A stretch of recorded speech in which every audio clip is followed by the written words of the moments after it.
So thank you first and foremost for coming to the talk. It's great to see everybody here. As I just said, my name is Kyle Shaffer. I'm going to be talking a little bit about neural networks. You can think of this talk as basically sort of an intro to looking at neural nets from an application standpoint, and in particular, implementing them through a particular library. Namely, we're going to be working with the Keras API for implementation here.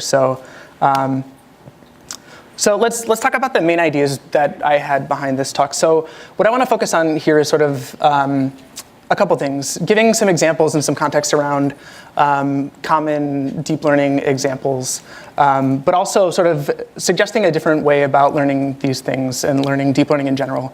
More of a practice-centric way, I guess, as opposed to a theory-first way. So many people kind of come to deep learning, and sort of a standard way of learning these things is, right, you go to some foundational textbook that tend to be fairly dense, fairly technical.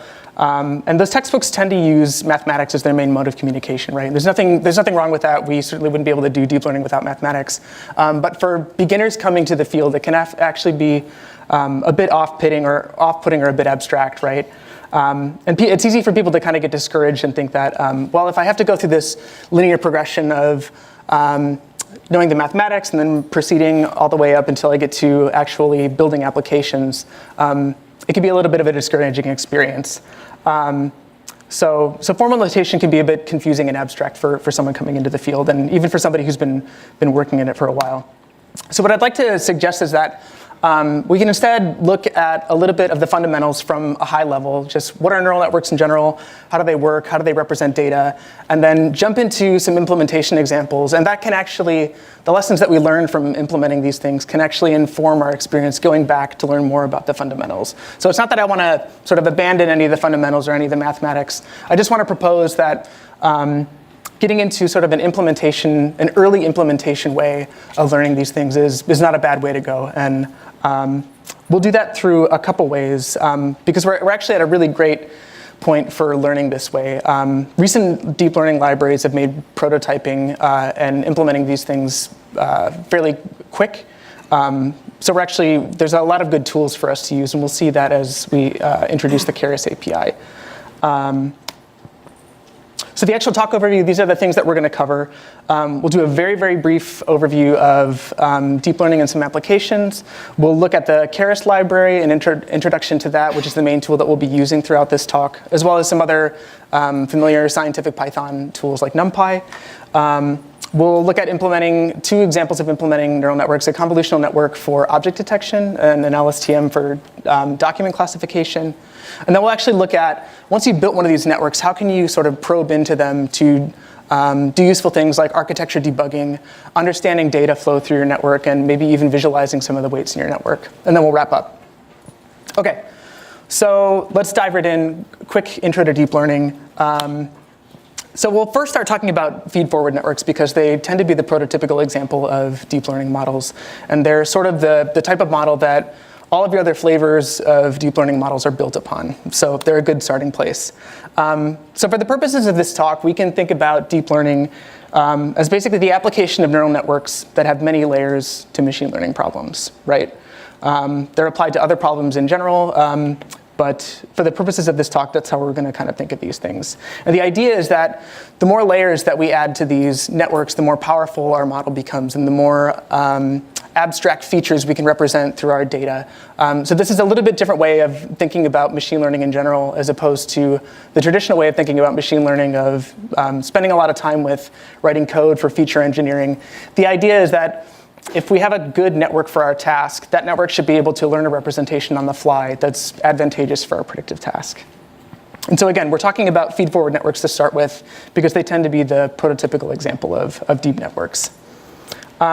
So I'm sure people have seen diagrams similar to this. This is just to give an overview of what one of these things looks like. This is actually a fairly shallow feed-forward network, but the idea is that we're looking at basically an input layer here where we're feeding in our data. In this case, let's say our data has 4 dimensions that we're interested in feeding into the network.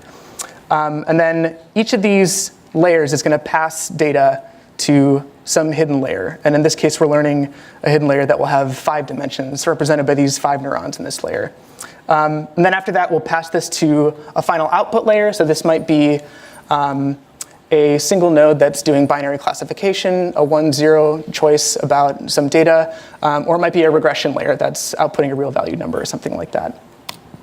So the main idea is that these hidden layers, each of these subsequent layers takes as input a previous layer's output. And so we can think of these hidden layers as sort of, I'll kind of talk about them in this talk as sort of feature extractors or data transformers. And we'll look at sort of some of the transformations that our data kind of undergoes when we look at building one of these networks. And so the idea is that we pass data through each one of these layers, and then we apply a function, which is a nonlinear function called an activation function, to transform that data in some way before passing it to another layer. So again, the idea is that hopefully we can learn the representation that's best suited for our predicted task through this architecture, as opposed to doing lots and lots of manual feature engineering at the beginning. Okay, so now that we have an understanding of sort of one of the basic building blocks of neural networks, we'll talk about a couple different flavors as well. So people have probably heard of convolutional networks as well. These tend to be fairly popular in image or computer vision tasks. So things like detecting what type of object is in an image, segmenting an image into different sections like foreground, background, things like that, or scene classification. And the main idea and the idea that these networks sort of derive their name from is the idea of a convolution. And in this talk at a very, very high level, we'll just think of a convolution as basically a matrix or a sliding filter that will filter over our image to aggregate features that are sort of locally sensitive. And again, just as in feed-forward networks, the idea is that deeper layers in this network are able to learn more and more general and abstract feature representations that are advantageous to a predictive task.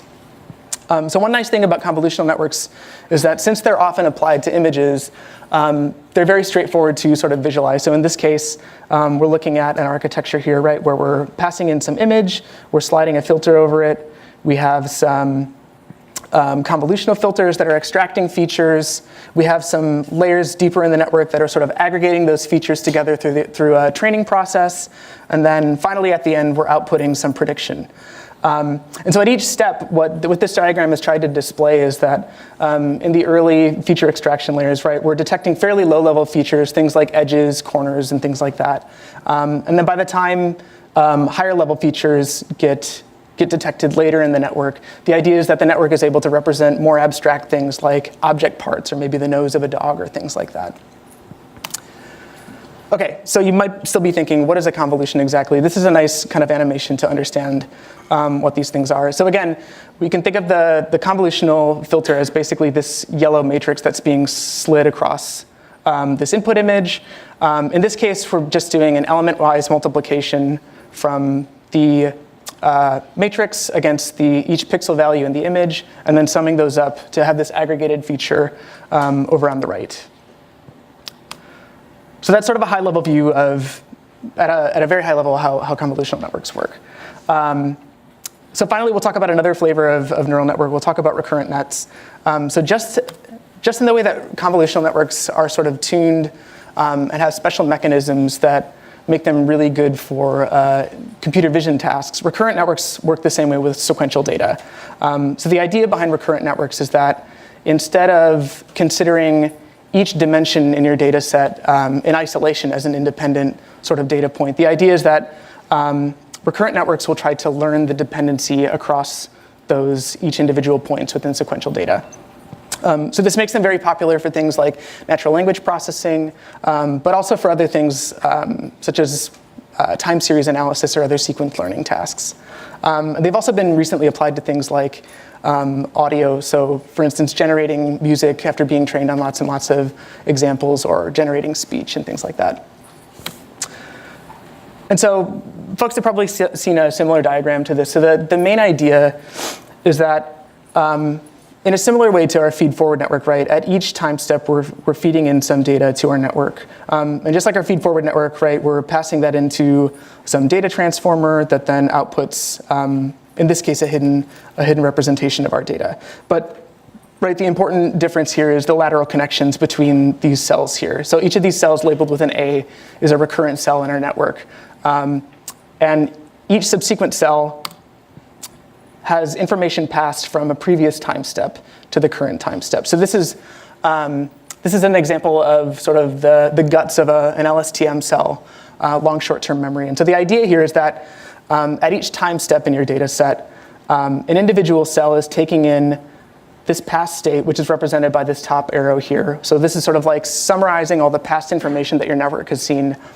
And then we're combining that with data from the current time step through these various transformations. So in the case of this cell, at each time step, your network is sort of deciding what new information do I combine, what information do I keep from the previous time step, and then what information can I forget.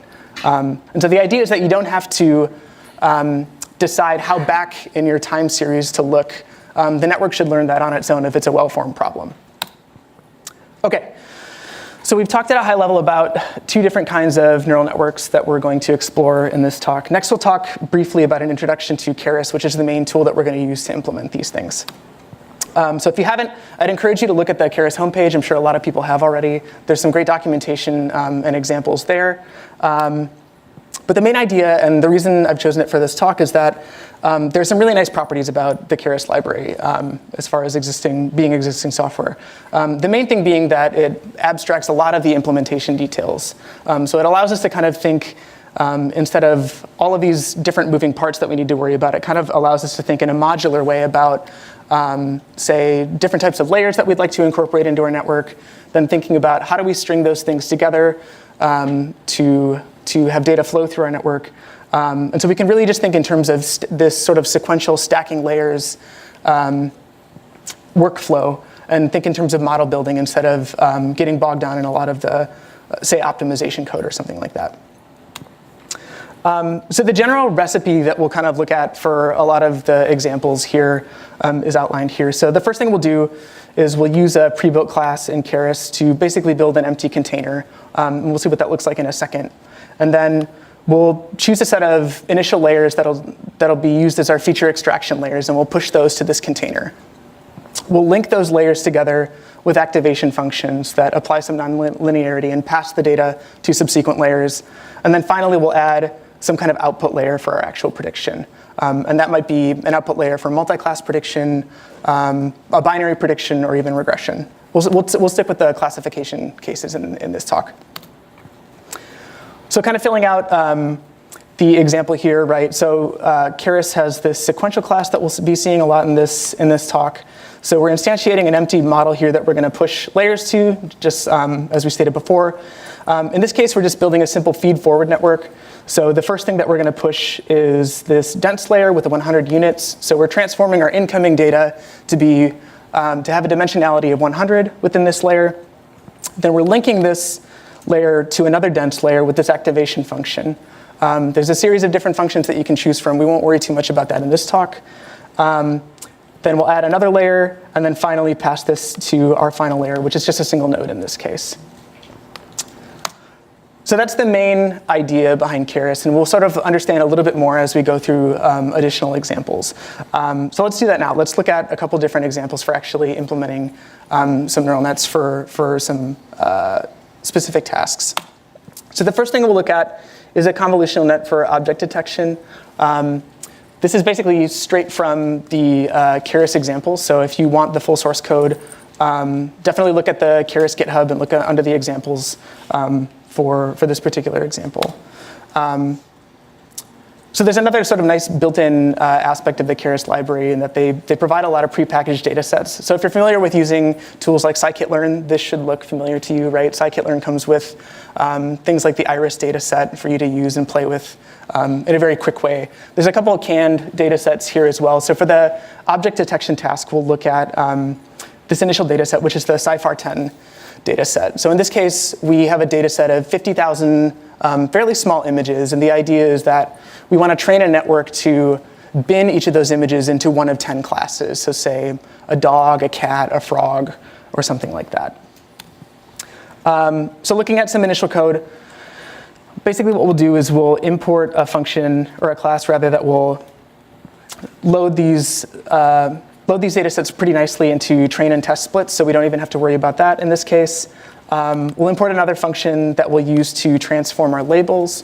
So often again, if you're familiar with scikit-learn, often you can pass sort of just a one-dimensional array, even in the multi-class case, to an estimator. Here we actually need to transform that a bit, and so our labels are actually going to be a matrix as well as our input data.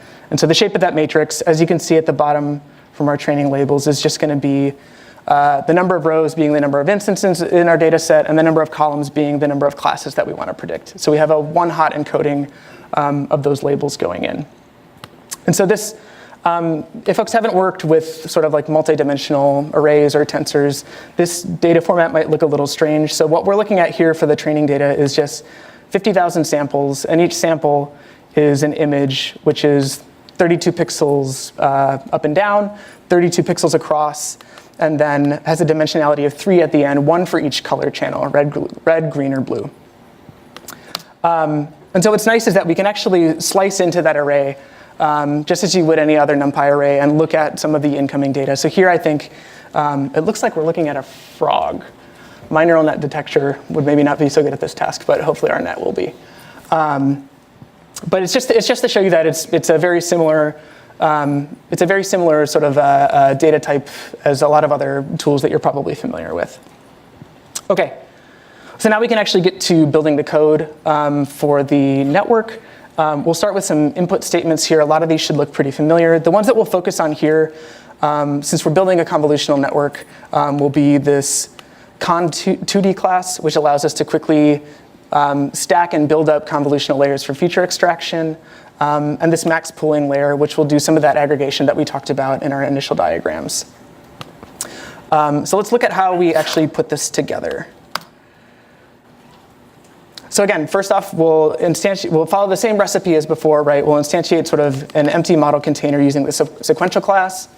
The first thing that we'll push is one of these convolutional layers. And so there's a couple arguments that are important to look at here. The first being the filters argument here. So remember, when we talked about convolutions at the beginning, we sort of saw that animation of this yellow matrix sliding over an image and sort of extracting features from it. So this argument is basically saying, how many of those filters do we want to slide across our image to construct features? And then for each of those images, we can choose the dimensionality of that filter. So in this case, we're just sliding a 3x3 matrix over our image to aggregate features and then feed those to subsequent layers in the network. It's a little bit confusing for terminology. We're using kind of flipping back and forth between filter and kernel. You can think of those as the same thing in this case. So just as before, we're linking that first convolutional layer with an activation function to another layer that we'll use to extract features. Same idea here. We're using 32 features, same dimensionality for each filter size here, and then linking that to a max pooling layer, which again is going to basically aggregate those features before feeding them to subsequent layers in the network. In the next block, we're basically doing the same thing. So we're adding more layers to our network. Again, the intuition here being that the deeper your network is, the more abstract it's going to be, or the more abstract representations of your data it's going to be able to represent. Literally, the only difference here is that we're adding more filters at this stage. And this is, you can think of this as kind of like a hyperparameter that you can tune throughout the model building process. Yes? So of these features, because sometimes it can be overwhelming when you're seeing this for the first time. Yeah. Like all your like parameters. Mm-hmm. You had to rank which ones were most important. Like if we were just starting out and like one was going to make a huge difference. Yeah. Setting the filter to 64, the kernel size to 33, or I would say, honestly, if it's your first crack at parameter tuning, it might not even be things like filter size or number of filters. You could, oftentimes we'll see that you'll, at the end of sort of like building one of these architectures, you'll choose an optimization algorithm to actually do the learning part.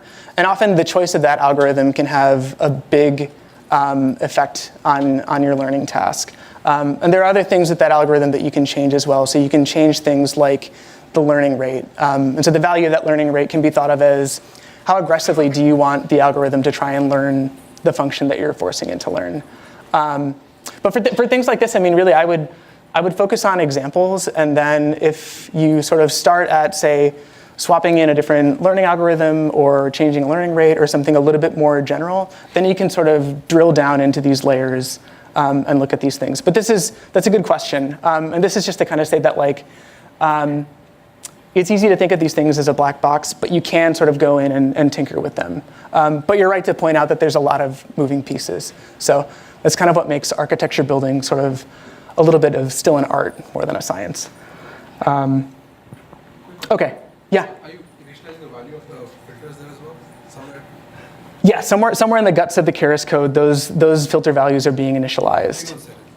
We can. So there are a couple of arguments that you can pass for basically that will basically point to distributions that you can sample from to initialize those weights. But in this case, it's just a default that's kind of like hidden from us for now. Yeah, good questions. OK. So at this point, we basically have a network with input, a bunch of feature extraction layers, and that's it. So what we need to do at this stage, and what's typically done, is we'll employ this flatten function, which will basically take the output of our last feature aggregation layers and flatten that out into a big long vector.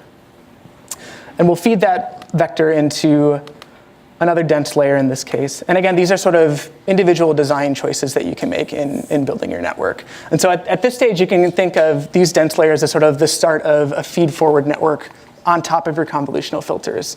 So you can kind of see how a lot of these networks can sort of be wired together in ways to suit your predictive task.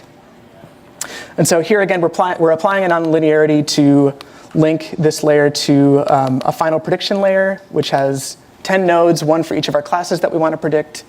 And then finally, we're applying a nonlinearity for our final predictions, which will output a probability distribution over those classes.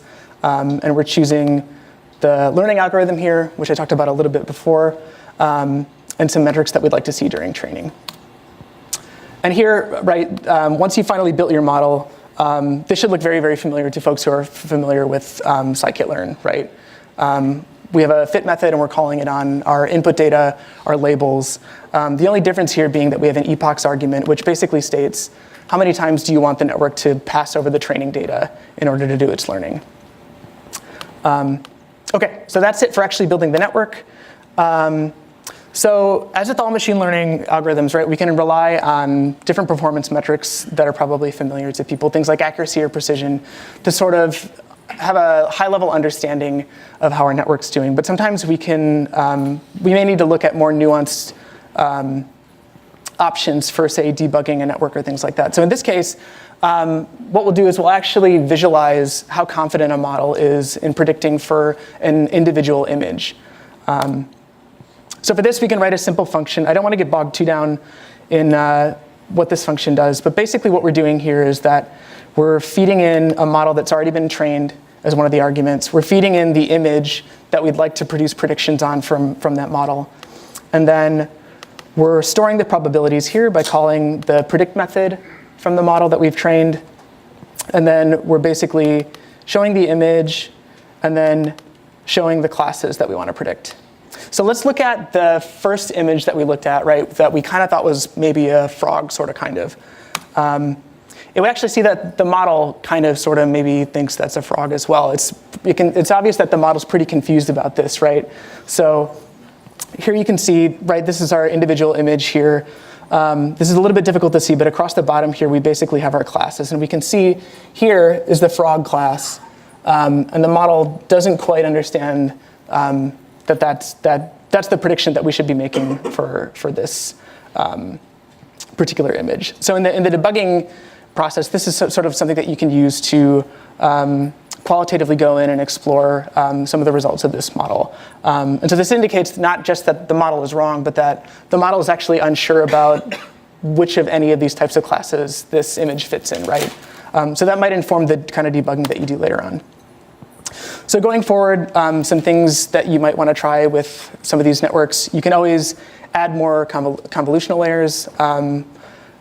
That's somewhat restricted by compute power and resources that you have.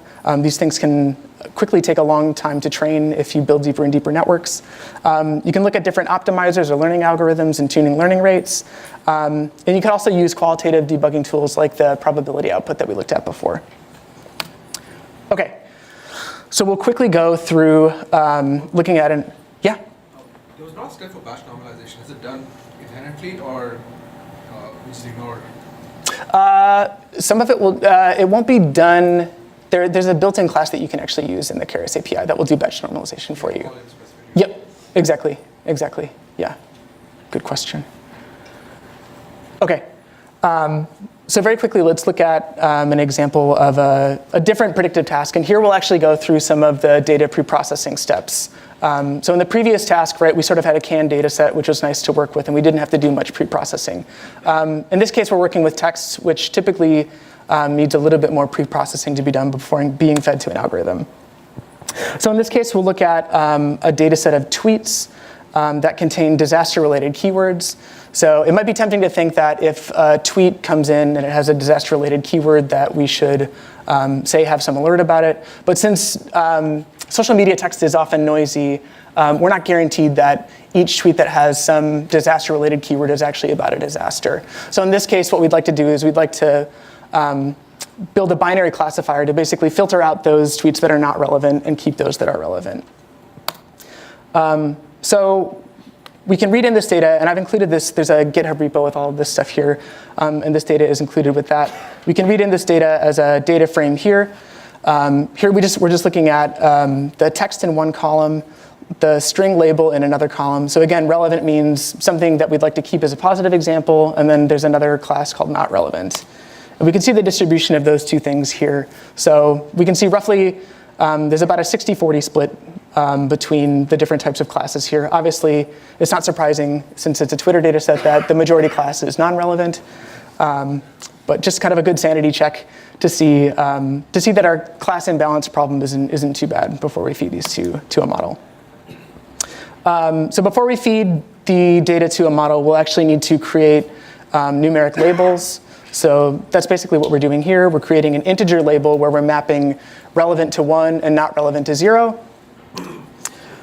And then finally, we'll get to some of the text processing steps here. So normally what needs to be done in natural language processing tasks is a lot of text normalization, cleaning, things like that.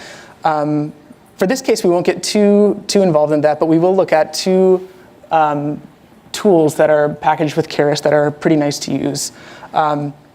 So first off, what we're doing is we're just going to slice off the text from our data frame. We'll slice off the integer labels that we've created, and then we'll instantiate this tokenizer class. And this takes an argument for the number of words that we'd like to pay attention to. And so this basically produces a frequency ranking of all the words in your vocabulary of your training set, and we'll just take the top 10,000 in this case.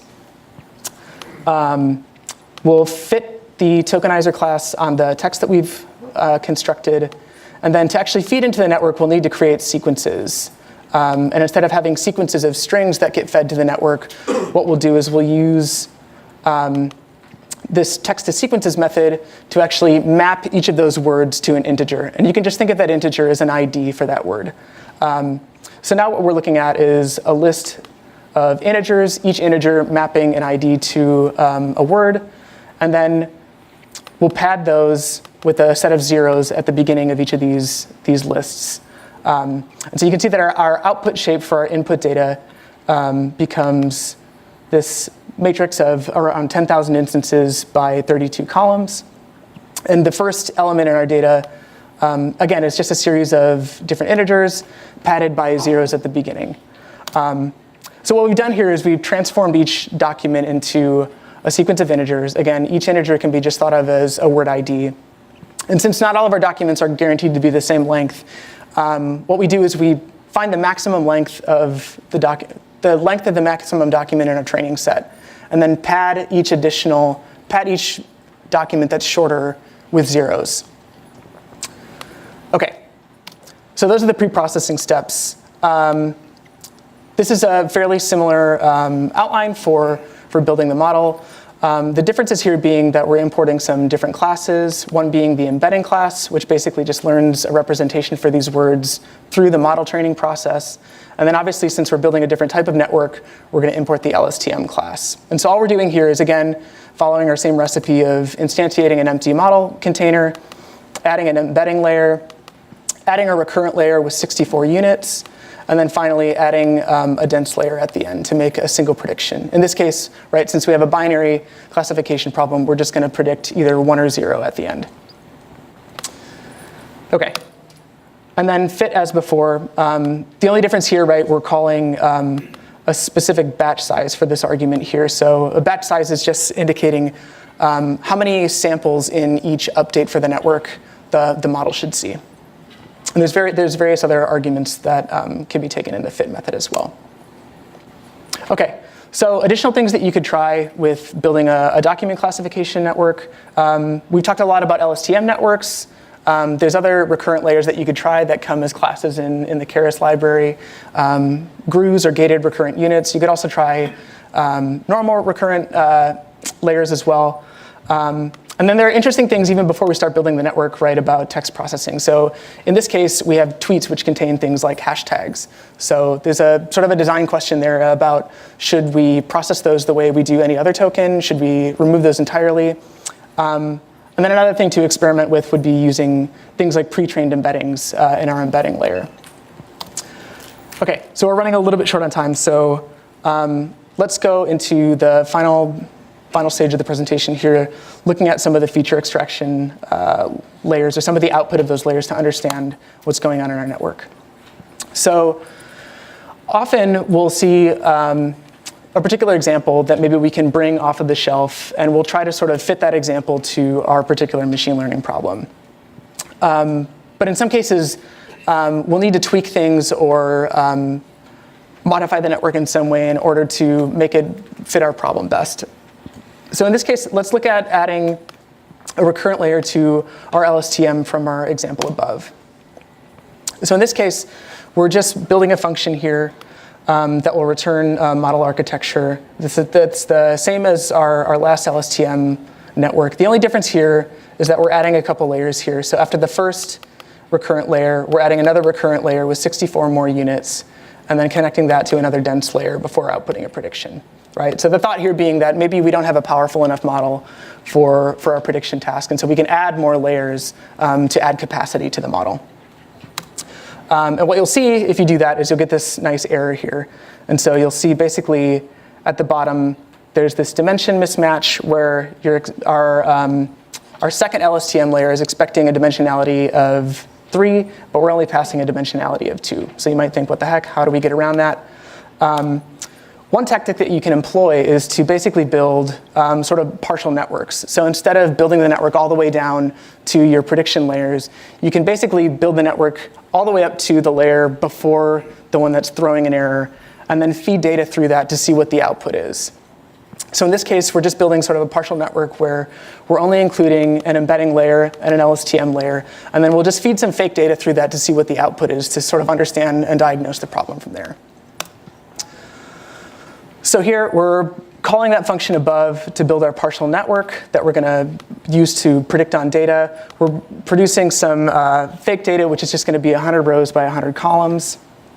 And then we can compile that model and predict on that fake data. So we're not training the model. We don't actually want to use this for prediction or anything. We just want to see what data looks like when we feed it through it.